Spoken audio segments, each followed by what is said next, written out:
गांव के एक कोने में एक पुरानी झोपड़ी थी। उसी में रहती थीं दो बहनें, ज्योति और मीरा।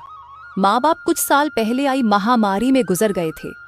उनके जाने के बाद दोनों बहनें खुद ही एक दूसरे की सहारा थे। एक दिन अपने ही धुन में झूलती हुई मीरा मंदिर से लौट रही थी। हाथ में पूजा की थाली थी, चेहरे पर वही पुरानी मासूम मुस्कान। अब आई है तू मीरा? सूरज सर पर चढ़ आया और तू फूल चूहिया बनकर घूम रही है मंदिर में।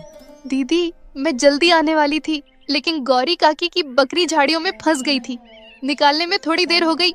तेरा क्या है, तू तो सबकी मदद करती घूमती रहे, चाहे घर में चूल्हा जले या ना जले। दीदी, आप गुस्सा क्यों करती हो? माँ कहती थी जो दूसरों के काम आए वही इंसान कहलाता है। माँ अब नहीं है मीरा, और उनके कहे बातों की अब इस दुनिया में कोई मूल्य नहीं रही। अब कोई किसी के लिए कुछ नहीं करता। मीरा चुप हो गई। उसके चेहरे पर हल्की उदासी थी। वो झोपड़ी के कोने में रखे उस लकड़ी के संदूक तक गई जिसमें माँ की यादें अब भी सांस लेती थीं। संदूक से निकाला हुआ एक साड़ी मीरा छू के अपनी दीदी से बोली, दीदी, जब ये साड़ी माँ पहनती थी ना, तब हमें देखकर मुस्कुराती थी, कहती थी तुम दोनों एक दूजे का सहारा बनना। मीरा की बात सुनते ही ज्योति का चेहरा नम हो गया और उसकी आंखें पल भर को भीग गई। लेकिन ज्योति अपने भावनाओं को छुपाते हुए मीरा से बोली, मैं तुझसे सख्त हूँ मीरा, क्योंकि मैं डरती हूँ अगर तुझे भी एक दिन कुछ हो गया तो मैं अकेले कैसे जीऊंगी। इस दुनिया ने मुझसे सब छीन लिया है। मैं नहीं चाहती तू भी मेरी तरह कमजोर पड़ जाए, इसलिए तुझे मजबूत बना रही हूँ। दीदी, आप कमजोर नहीं हो, आप ही तो मेरी ताकत हो। अगर आप मेरा हाथ थामे रखो तो दुनिया की आंधी भी मुझे हिला नहीं सकती। मीरा की बात सुन के ज्योति के चेहरे पर उसके माता पिता के जाने के बाद पहली बार हल्की सी मुस्कान आई। उसी समय गांव की पगडंडी पर तीन परछाइयां उनके झोपड़ी की तरफ बढ़ रही थीं। धर्मपाल, बिमला और उनका बेटा कमल। वह थे बहनों के सगा चाचा चाची। अरे ज्योति, कैसी है मेरी बच्ची? तू ठीक तो है ना? बहुत मुश्किल से जिंदगी बीता रहे होगे ना भैया भाभी के जाने के बाद। हम ठीक हैं चाचा जी, अब जो है उसी में खुश हैं। खुश? झोपड़ी में? तुम्हारे हिस्से की जमीन को हमारे नाम कर देती तो हम तुम दोनों को अपने यहाँ रहने देते। तुम दोनों बहुत खुश रहती हमारे साथ। हाँ माँ, तुम सही कह रही हो। इनका घर भी पुराना हो चुका है और अब ये जमीन भी यूं ही पड़ी है, बर्बाद हो रही है। ये सब सुन के ज्योति की आंखों में आग सी चमक उठी। हमें किसी की जरूरत नहीं। बाबूजी की जमीन हमारी माँ और बाबूजी की आखिरी निशानी है, उसे हम यूं ही नहीं छोड़ेंगे। अरे बेटी, तुम्हारी जो खेतों की जमीन है वो भी तो बंजर ही पड़ी हुई है ना। और वैसे भी दुनिया समझदारी से चलती है और औरतें खेत नहीं जोतती। देख लेना, एक दिन रोती हुई आओगी हमारे पास, तब समझ आएगा कि रिश्तेदारों से मुंह नहीं मोड़ा करते। ज्योति को ये सब सुनाकर तीनों वहां से निकल गए। लेकिन मीरा ये सब घर के अंदर से सुन रही थी। ये सुन के उसका चेहरा उतर गया। दीदी, क्या सच में हम अकेले पड़ जाएंगे? वो लोग हमारी जमीन लेना चाहते हैं ना? हाँ मीरा, पर जब तक मैं जिंदा हूँ कोई हमारी जमीन छू भी नहीं सकता। तुझे कुछ नहीं होने दूंगी। रात को चूल्हे के आगे बैठी हुई मीरा अपनी दीदी से बोली, दीदी, माँ की साड़ी मैंने संभाल के फिर से संदूक में रख दी है। और हाँ दीदी, कल भागवत कथा है गांव में, चलोगे ना? मन को थोड़ा शांति मिलेगा सुन के। लोग बातें बनाते हैं मीरा, ताने मारते हैं और सोचते ही कि हम प्रसाद के लालच में जाते हैं। पर हम तो अच्छे हैं ना, हमने कभी किसी की मदद नहीं लिया है। हमें डर कर नहीं, डट कर जीना चाहिए दीदी। नहीं, हम नहीं जाएंगे। भगवान सब में है। तुम यही से भगवान को पूजना और मंदिर भी जाना, लेकिन वहाँ जाने की जरूरत नहीं। यही सब बात करके दोनों बहनें जैसे तैसे रात का खाना खा के सोने जाते हैं।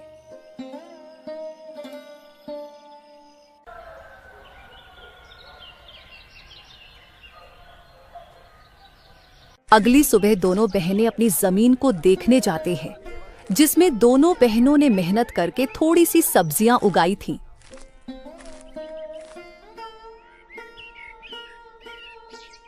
दीदी, अच्छा हुआ कि माँ बाबूजी के जाने के बाद हमने ये जमीन बेचा नहीं।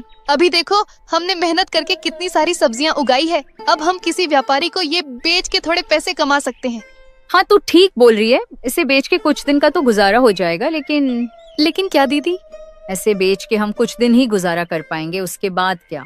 अरे आप मायूस मत हो दीदी, मुझे सिलाई बुनाई का काम आता है, मैं वो करके घर खर्चे निकालूंगी, आप बस घर संभालना। कोई जरूरत नहीं तुझे ये सब करने की। तू क्या मुझे बेकार समझती है? तू घर पर ही रहना, मैं लोगों के घर काम करने जाऊंगी और मुझे बांस की सीजे बनाना भी आती है जो बाबूजी ने सिखाया था। ये करके मैं घर का गुजारा निकाल लूंगी।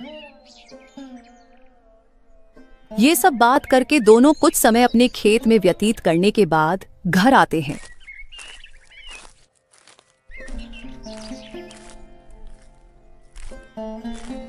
और अपने अपने काम में लग जाते हैं। रात को जब दोनों सोने जाते हैं तब दोनों बहनें अपनी मुश्किल भरी जीवन के बारे में एक दूसरे से बात करने लगते हैं। दीदी, माँ बाबूजी के बिना ये रातें और भी डरावनी लगती हैं। सब कुछ खाली खाली लगता है ना दीदी? हाँ मीरा, पर अब हम माँ बाबूजी दोनों की जिम्मेदारी निभा रहे हैं। हमें हार नहीं माननी। ये जमीन, ये घर, सब कुछ उनका दिया हुआ है। हमें इसे बचाना है किसी भी कीमत पर। यही सब तो माँ बाबूजी की यादें हैं। ज्योति बहुत ही हिम्मती थी। वह तो किसी से मदद भी नहीं लेना चाहती, लेकिन उसे अपनी बहन को लेके बहुत चिंता होती थी। अगले दिन जब दोनों बहनें खेत पर पहुंची तो देखा कि जमीन के बीच एक खूंटी गड़ी हुई थी। दीदी, ये जमीन के बीचों बीच खूंटी कौन गाड़ गया? ये तो कल यहाँ नहीं थी और न ही हमने इसे गाड़ी है। जरूर इसे कोई यहाँ गाड़ गया है। ये जरूर हमारे चाचा चाची का काम होगा, लेकिन ये काम बिना किसी सरकारी आदमी के नहीं होता। इसका मतलब हमारे खेत को ये लोग बांटने की साजिश चला रहे हैं। उसी वक्त दूर से धर्मपाल आता दिखा और उसके साथ बिमला और उनका बेटा कमल भी था। तीनों के चेहरे पर अजीब सी मुस्कान थी। अरे बेटियों, घबरा क्यों रही हो? हम तो बस मदद करना चाहते हैं। तुम्हारे माँ बाप के जाने के बाद जमीन की देखभाल जरूरी है। तुमसे अकेले तो होगा नहीं। चाचा जी, आपकी मदद की जरूरत नहीं है हमें। ये जमीन हमारी माँ बाबूजी की निशानी है, इसे किसी के हवाले नहीं करेंगे। अरे बच्चियों, ऐसे कैसे नहीं दोगे? ये जमीन तो तुम्हारी और हमारी। कमल के दादाजी ने अपने दोनों बेटों को बराबर हिस्सा करके दिया था, लेकिन शायद तुम्हारे पिता अपने आखिरी दिनों में तुमसे ये बात बोलना भूल गए। इतने साल तो हम साथ ही खाए पिए हैं। हम तो तुम्हारे भलाई ही चाहते हैं। अब ये दुश्मनी क्यों? दुश्मनी तब शुरू हुई चाची, जब आपने हमें अकेले समझकर हमारी जमीन पर नजर डाली। और चाची, दुश्मनी तो आप लोग हम दोनों से निकाल रही हो। अरे मीरा, इतनी गरज क्यों रही हो? छोटी हो, छोटी बनकर रहो। ऐसे बड़ों के बीच मत बोल, समझी? अरे जाओ, कैसे बड़े लोग जिनकी सोच छोटी होती है, वे उम्र में बड़े होके भी सम्मान के हकदार नहीं होते। मीरा, तू कुछ मत बोल। और हाँ, अब अगर आप लोग हमारे खेत के पास भी आए तो अच्छा नहीं होगा। हम कमजोर दिखते हैं पर डरते नहीं। धर्मपाल ने सबको चुप कराकर कहा। ठीक है बेटियों, हम कुछ नहीं कहेंगे, लेकिन कानून अपना काम करेगा। जब जमीन के सरकारी कागजात आएंगे तो देख लेना। जब तुम्हारे नाम नहीं निकलेंगे तो खुद समझ जाओगी कि जमीन किसकी है। तीनों वहां से चले गए। ज्योति और मीरा कुछ देर तक खामोश खड़ी रहीं। दीदी, क्या वो सच में कागज बदलवा सकते हैं? कुछ भी कर सकते हैं मीरा। लालच में आदमी अंधा हो जाता है। हमें किसी पे भरोसे नहीं करना चाहिए। अब हमें बहुत संभाल के रहना पड़ेगा। उसी दोपहर दोनों बहनें सरपंच के पास पहुंची। चौपाल में गांव वाले बैठे थे और वहां पहले से ही धर्मपाल बैठा हुआ था। सरपंच जी, हम आपके पास न्याय मांगने आए हैं। हमारे चाचा चाची जमीन हड़पना चाहते हैं और शायद पटवारी से मिलकर फर्जी कागज बनवा रहे हैं। हम अनाथ हैं, इसका मतलब ये नहीं कि हम बेबस हैं। हमें अपने माँ बाबूजी की जमीन किसी हाल में नहीं देनी। कृपया आप हमारी मदद करें। धर्मपाल जी, अगर ये सच है तो ये गांव की मर्यादा के खिलाफ है। परिवार के नाम पर ठगी करना यहाँ नहीं चलेगा। सरपंच जी, ये लड़कियां हमें बदनाम कर रही हैं। हम तो बस जमीन की चिंता कर रहे हैं। इन दोनों बच्चियों को क्या पता ये जमीन के बारे में। ये जमीन के बाद तो इनके पिता और मैं ही जानते थे। मेरा भाई तो अब इस दुनिया में नहीं रहा, इसीलिए अब मुझे ही तो सब कुछ देखना पड़ेगा। गांव वालों में फुसफुसाहट होने लगी। हमने इन बच्चियों को बचपन से देखा है, ये झूठ नहीं बोल सकती। धर्मपाल के मुंह में राम, बगल में छुरी, हम सब समझते हैं इसके बारे में। सरपंच ने इस बात को अगले दिन पंचायत में विस्तार से निकालने की बात की और फैसला अगले दिन देने की बात कही। बहनों की आंखों में पहली बार उम्मीद की चमक थी।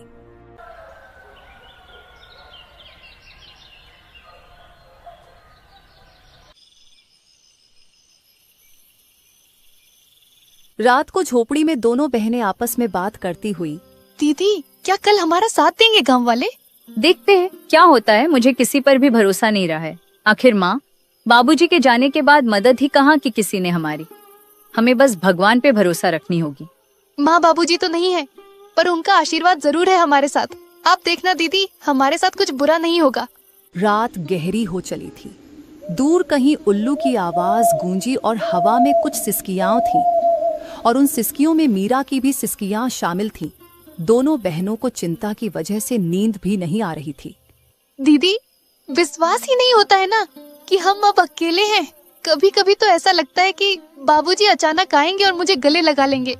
हाँ मीरा, मुझे भी उनकी कमी खटकती है, लेकिन तू चिंता मत कर, मैं हूँ ना। जब तक मैं जिंदा हूँ तुझे किसी चीज की कमी नहीं होने दूंगी। लेकिन दीदी जब माँ बाबूजी गए तब सबने कहा था हम हैं तुम्हारे साथ। फिर धीरे धीरे सब दूर होते गए। चाचा चाची तो जैसे बस हमारे हिस्से की जमीन के लिए ही हमारे करीब थे। ज्योति की आंखों में आंसू थे, लेकिन उसने उन्हें छुपाया। उसे अपनी बहन के सामने कमजोर नहीं पड़ना था। दुनिया बहुत चालाक है मीरा। रिश्ते अब खून से नहीं धन दौलत से बनते हैं। लेकिन हम भी अब चुप नहीं रहेंगे। अगर हमें अपने अधिकार के लिए लड़ना पड़े तो लड़ेंगे।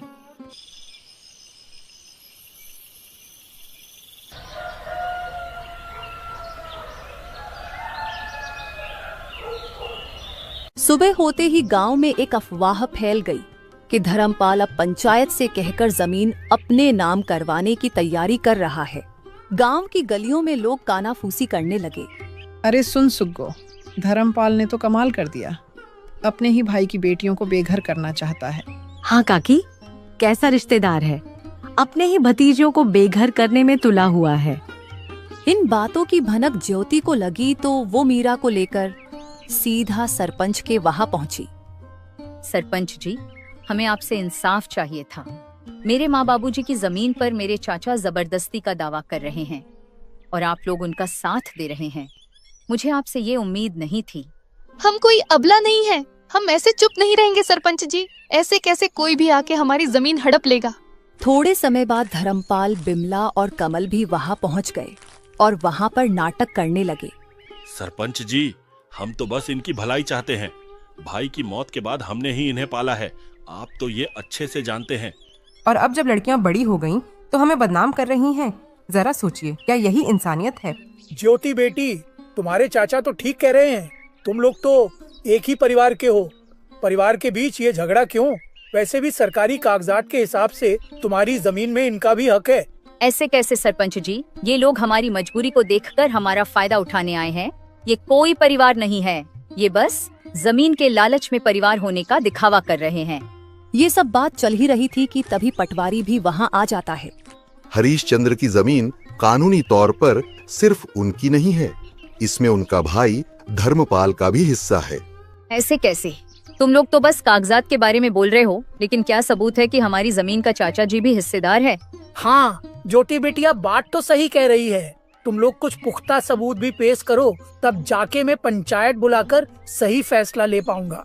सरपंच के मुंह से ये सुनने के बाद धर्मपाल, बिमला और कमल थोड़ा हताश जैसे नजर आए और वे लोग वहां से निकल गए।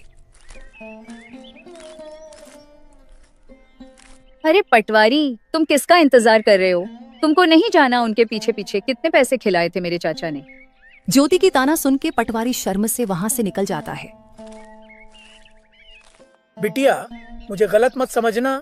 मेरे आंखों के सामने जो आया मैंने उसे ही सच मान लिया। इस बार मैं अच्छे से जांच पड़ताल करके एक नतीजे में पहुंचूंगा। आगे से मैं धर्मपाल के बातों में नहीं आऊंगा। और वे लोग तुम दोनों के मजबूरी का फायदा उठाना चाहते हैं तो मैं तुम लोगों को न्याय और उन लोगों को कड़ी सजा दूंगा।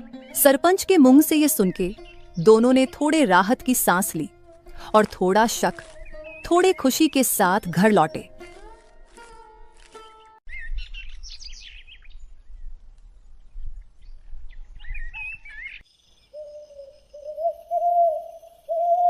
रात होते ही दोनों बहनें फिर से चारपाई में बैठ के बात करने लगते हैं। दीदी, आपको क्या लगता है कि हमारी जमीन हमारे पास रहेगी या फिर हमारे कपटी चाचा चाची को मिलेगी? हाँ मीरा, मैं भी वही सोच रही हूँ। उन लोगों का कोई भरोसा नहीं। वे लोग इतने लालची हैं कि हमारे साथ कुछ भी कर सकते हैं।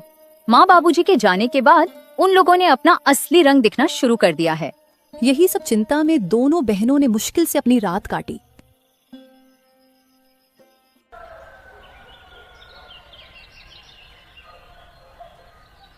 गांव की हवाओं में हल्की सरसराहट थी।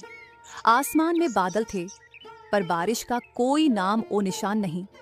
लेकिन ज्योति और मीरा के मन में बहुत कुछ उमड़ रहा था, जैसे भीतर कोई तूफान उठ रहा हो। घर का आंगन सूना था और बहनों के चेहरों पर चिंता की लकीरें साफ झलक रही थीं। दीदी, आज खेत चलें क्या? वो जो पिछली बार की सब्जियां बची थीं, कहीं किसी जानवर ने नुकसान तो नहीं कर दिया होगा? कभी कभी किसी की गाय बकरी आ जाती है और पूरा नुकसान कर देती है। हाँ मीरा, चलो। खेत को देखने से मन भी हल्का हो जाता है। और बाकी बची हुई सब्जियां बेचने के लायक हो गई कि नहीं, साथ में देख लेंगे। लेकिन मुझे एक बात को लेके चिंता है। गाय बकरी का तो पता नहीं, बस कोई इंसान हमारे खेत को नुकसान न पहुंचाए। वैसे भी हमारे अपने ही हमारे जमीन पे बुरी नजर डाले हुए हैं। दोनों बहनें खेत की ओर चल पड़ी। रास्ते में पेड़ों की छाव थी और चिड़िया की सहल पहल।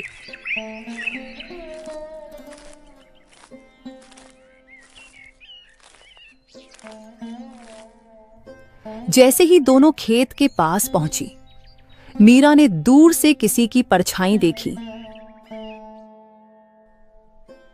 दीदी, वो देखो, वो कमल ही है ना? कमल उनके सामने खड़ा हो गया।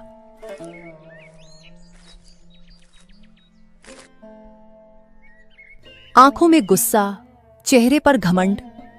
वो वहीं दोनों बहनों का रास्ता रोककर उनसे बात करने लगा। बहुत घमंड आ गया है तुम दोनों में। पहले जब हम साथ में रहते थे तब तुम दोनों बहुत मासूम बनने का नाटक कर रहे थे और तो और जुबान भी नहीं खोलते थे, लेकिन अब जैसे गांव की मालकिन बन गई हो तुम लोग। कमल भैया, हमने किसी से कुछ छीना नहीं है, बस जो हमारा हक था वही लिया है। हम आज भी किसी से बैर नहीं रखते और न ही पहले किसी से मेहरबानी लिए थे। तुम लोगों को लगता है कि इतनी आसानी से सब कुछ ले लोगी? ये सब मेरे बाबा की जमीन है। पहले तो प्यार से हमारे साथ रहने को बोल रहे थे तुम लोगों से, लेकिन अब देखना, एक एक चीज छीन लूंगा तुमसे। तुम दोनों को ऐसा सबक सिखाऊंगा कि जिंदगी भर याद रहेगा। मीरा कमल की धमकी से थोड़ा डर गई और डरते हुए ज्योति से बोली, दीदी, इसने फिर धमकी दी है। आप कुछ बोलो ना, ऐसे कैसे ये हमसे सब कुछ छीन लेगा? बहुत हो गया मीरा, कोई जरूरत नहीं इसके साथ झगड़ा करने की। मैं भी देखती हूँ कौन हमसे क्या छीन लेता है। और हाँ कमल, तुम यहाँ से चले जाओ, नहीं तो हम पंचायत में जाके बोल देंगे कि तुम हमें अकेले देख धमकी दे रहे हो। हाँ हाँ, जा रहा हूँ, लेकिन हाँ ज्योति, तुम बहुत ज्यादा ऊपर उड़ रही हो। संभाल के रहना, कब नीचे गिरेगी पता ही नहीं लगेगा। ऐसे ही कमल दोनों को धमकी देके वहां से चला जाता है। कमल की धमकी भरी बातें सुन के दोनों थोड़े मायूस हो जाती हैं। ज्योति जो अपने बहन के सामने हिम्मत से खड़ी हुई थी, उसके मन में भी डर था। वो मन ही मन कमल की बातों को लेकर बहुत चिंतित थी। कुछ समय के बाद दोनों बहनें घर लौटे। घर लौटकर दोनों बहनें चिंता में डूबे हुए थे। रोज की धमकी और षड्यंत्र ने दोनों के जीवन में बहुत सारे चिंता और दुख ला दिया था। दीदी, ये लोग हमारे पीछे क्यों पड़े हुए हैं? हमने किसी का क्या बिगाड़ा है? हमारे चाचा के पास तो सब कुछ है। वो लोग हमसे अच्छी जिंदगी जी रहे हैं, फिर भी वे लोग हमारा जमीन हड़पना चाहते हैं। इंसान की लालच कभी खत्म नहीं होती मीरा। भले ही इंसान के पास सब कुछ हो, फिर भी इंसान और चाह के लालच में या तो दूसरे का नुकसान करते हैं या फिर अपनों का ही नुकसान करते हैं। हम तो इनके खिलाफ कोई बड़ी कदम भी नहीं रख सकते। उनके कर्मों का फल उन्हें भगवान जरूर देंगे। ऐसे ही कुछ दिन बीत जाते हैं। एक दिन अचानक धर्मपाल के चावल के मिल में किसी कारण आग लग जाती है। जब दोनों बाप बेटे को ये खबर मिली तो वे दौड़ते हुए वहां पहुंचे। मिल के बाहर लोगों की भीड़ जमी हुई थी, लेकिन गांव वालों ने पहले से ही आग बुझा दिया था। धर्मपाल और उसके बेटे को देख गांव वाले कानाफूंसी करने लगे। अरे ये आग ऐसे ही नहीं लगी, ये तो धर्मपाल और उनके परिवार के किए गए बुरे कर्मों का नतीजा है। उन्होंने बिन माँ बाप के उन दोनों लड़कियों को बहुत परेशान किया था। अब देखो क्या हुआ इनके साथ। हाँ भाई, बिल्कुल सही कह रहे हो। मैं भी वही सोच रहा था। भगवान बुरे कर्मों का सजा इंसानों को जरूर देता है। भगवान के घर देर है लेकिन अंधेर नहीं। गांव वालों की बात सुन के दोनों बाप बेटे गंभीर चिंता में चले गए। ज्योति और मीरा के प्रति उनका जो व्यवहार था वो सोच के धर्मपाल को बुरा लगने लगा। तभी दूसरे गांव का एक जमींदार आया जिसके साथ धर्मपाल ये चावल के मिल का व्यापार करता था। अरे ओ धर्मपाल, मिल में तो आग लग गई, मेरे पैसे तो सारे डूब गए। तेरे भरोसे मैंने तेरे जमीन में मिल खुलवाकर व्यापार किया था। अब तो मेरे नुकसान का भरपाई तुझे ही करनी होगी। सेठ जी, पता नहीं यह हादसा कैसे और क्यों हुआ, लेकिन आप निश्चिंत रहे, मैं कुछ न कुछ करूंगा। आप मुझे थोड़े मोहलत दे दो बस। अरे कैसी मोहलत? तेरे साथ व्यापार किया, वही तेरे लिए बहुत मदद हो गई। अब मैं तेरे लिए कुछ नहीं करूंगा। मुझे मेरे पैसे वापस कर और उसके बाद तू अपने रास्ते में अपने रास्ते। सेठ जी, आप ऐसा मत कीजिए। इस मुसीबत के घड़ी पे आप यूं मुंह मत फेरिए। मैं कुछ भी नहीं जानता, मुझे बस मेरे पैसे चाहिए। बहुत मदद कर चुका तुम लोगों की। तुम जैसे लोगों के साथ मैंने व्यापार किया, वही बहुत बड़ी बात है तुम लोगों के लिए। कुछ भी करना पड़े करो, बस मुझे पैसे दे दो। ठीक है, फिर आप मेरे इस जमीन को ले लीजिए। इस जमीन से तो आपका थोड़े से कर्ज चूकता हो जाएगा ना। अगर हो जाए तो मैं आपको कल जमीन के कागजात भेज दूंगा, और बाकी के पैसे मैं नहीं दूंगा, क्योंकि आप भी मेरे इस चावल के मिल का हिस्सेदार थे और आपने इससे मुझसे ज्यादा मुनाफा कमाया है। अब इसका पूरा नुकसान मैं अकेला क्यों झेलूं? ऐसा है क्या? ठीक है, तू मुझसे दुश्मनी मोर ले रहा है, देख लूंगा तुझे। फिलहाल तू मुझे अपनी इस जमीन के कागजात भेज दे, बाकी के पैसे तो मैं तुझसे बाद में वसूलूंगा। जमींदार से ये सुनने के बाद दोनों बाप बेटे हताशा और गुस्से में वहां से घर निकल जाते हैं।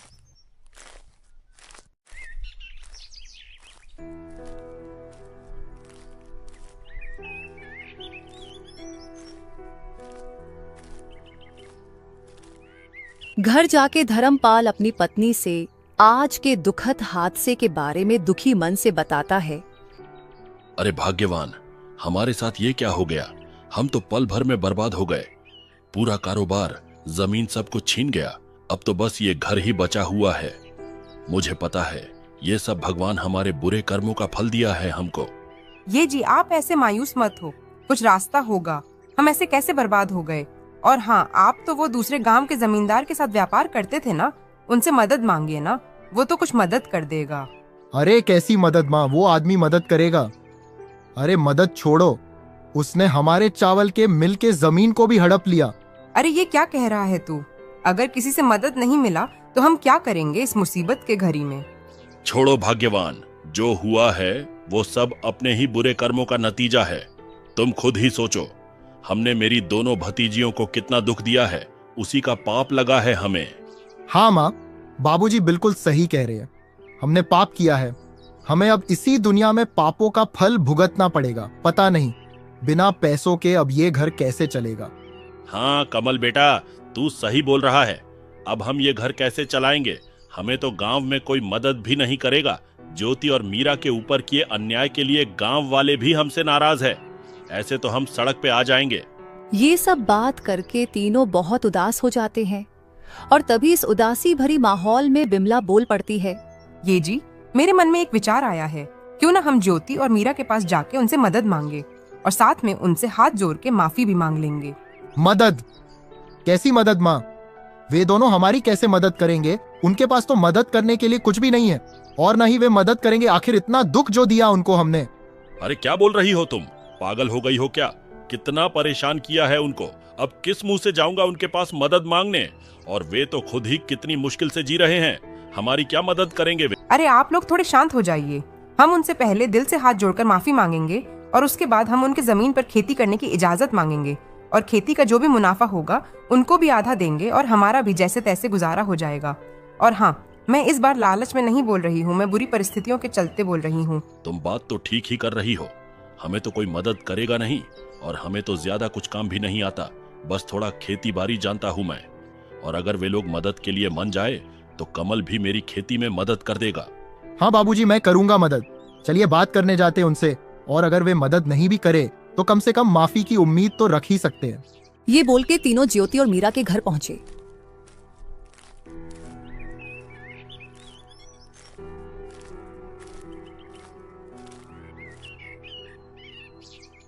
चाचा जी, आप लोग अब यहाँ क्या लेने आए हो?